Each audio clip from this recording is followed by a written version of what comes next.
Hi hello ಎಲ್ರಿಗೂ ನಮಸ್ಕಾರ. ನಾನಿವತ್ತು ಮಾವಿನಕಾಯಿ ಉಪ್ಪಿನಕಾಯಿ ಮಾಡ್ಕೊಳ್ಳೋದು ಹೇಗೆ ಅನ್ನೋದನ್ನು ತೋರಿಸ್ತಾ ಇದ್ದೀನಿ. ನಾನು ಈ ರೀತಿಯಾಗಿರ್ತಕ್ಕಂಥ ಮಾವಿನಕಾಯಿನ ತೊಗೊಂಡಿದ್ದೀನಿ. ಆದಷ್ಟು ಹುಳಿಯಾಗಿರ್ತಕ್ಕಂಥ ಮಾವಿನಕಾಯಿನೇ ತೊಗೊಂಡ್ರೆ ಬೇಗ ಕೂಡ ಕೆಡೋದಿಲ್ಲ ಹಾಗೂ ತುಂಬ ಚೆನ್ನಾಗಿ ಕಳ್ತಿರುತ್ತೆ ಅಂತ ಅಷ್ಟೇ. ಯಾವ ರೀತಿಯಾಗಿ ಮಾಡೋದು, ಇದಕ್ಕೆ ಬೇಕಾದಂಥ ಪದಾರ್ಥಗಳನ್ನು ನೋಡೋಣ. ನೋಡೋದಕ್ಕಿಂತ ಮುಂಚಿತವಾಗಿ ಪ್ಲೀಸ್ ಸಬ್ಸ್ಕ್ರೈಬ್ ಮಾಡ್ಕೊಳ್ಳಿ, ಹಾಗೆ ಪಕ್ಕದಲ್ಲೇ ಇರ್ತಕ್ಕಂಥ ಬೆಲ್ಲೈಕನ್ ಕೂಡ ಪ್ರೆಸ್ ಮಾಡಿ.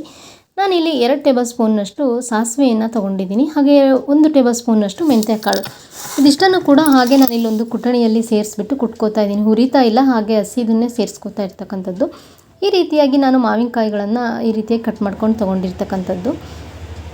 ಇದಕ್ಕೆ ನಾನು 1 ಟೇಬಲ್ ಸ್ಪೂನ್ನಷ್ಟು ಅಚ್ಕಾರದ ಪುಡಿ ಹಾಗೆ ರುಚಿಗೆ ತಕ್ಕಷ್ಟು ಉಪ್ಪನ್ನು ಕೂಡ ಸೇರಿಸ್ಕೊತಾ ಇದ್ದೀನಿ. ಹಾಗೆ ಕುಟ್ಟಿರ್ತಕ್ಕಂಥ ಸಾಸಿವೆ ಮತ್ತು ಮೆಂತ್ಯ ಕಾಳಿನ ಪೌಡರನ್ನು ಕೂಡ ಸೇರಿಸ್ಕೊಂಡು ಅರಿಶಿಣದ ಪುಡಿಯನ್ನು ಸೇರಿಸ್ಕೊತಾ ಇದ್ದೀನಿ.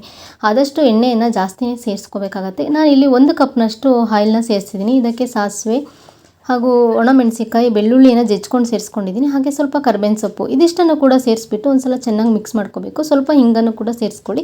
ಆ ವಿಡಿಯೋ ಕೂಡ ಸ್ಕಿಪ್ ಆಗಿದೆ ಅಂತ ಹಾಗೆ ಹೇಳ್ತಾ ಇದ್ದೀನಿ ಅಷ್ಟೇ. ಸೊ ನೀವಿಲ್ಲಿ ನೋಡ್ತಿರ್ಬೋದು, ಇಷ್ಟನ್ನು ಸೇರಿಸ್ಬಿಟ್ಟು ಒಂದು ಸಲ ಚೆನ್ನಾಗಿ ಮಿಕ್ಸ್ ಮಾಡ್ಕೋಬೇಕಾಗತ್ತೆ. ಈ ರೀತಿಯಾಗಿ ನಾವು ಮಿಕ್ಸ್ ಮಾಡ್ಕೊಂಡು ತೊಗೊಂಡಿರ್ತಕ್ಕಂಥದ್ದು. ಸೊ ನೋಡಿದ್ರಿ ಅಲ್ವಾ, ಕಂಪ್ಲೀಟ್ ಆದ ಮಾವಿನಕಾಯಿ ಉಪ್ಪಿನಕಾಯಿನ ಹೇಗೆ ಮಾಡೋದು ಅನ್ನೋದನ್ನು ತೋರಿಸ್ತಾ ಇದ್ದೀನಿ.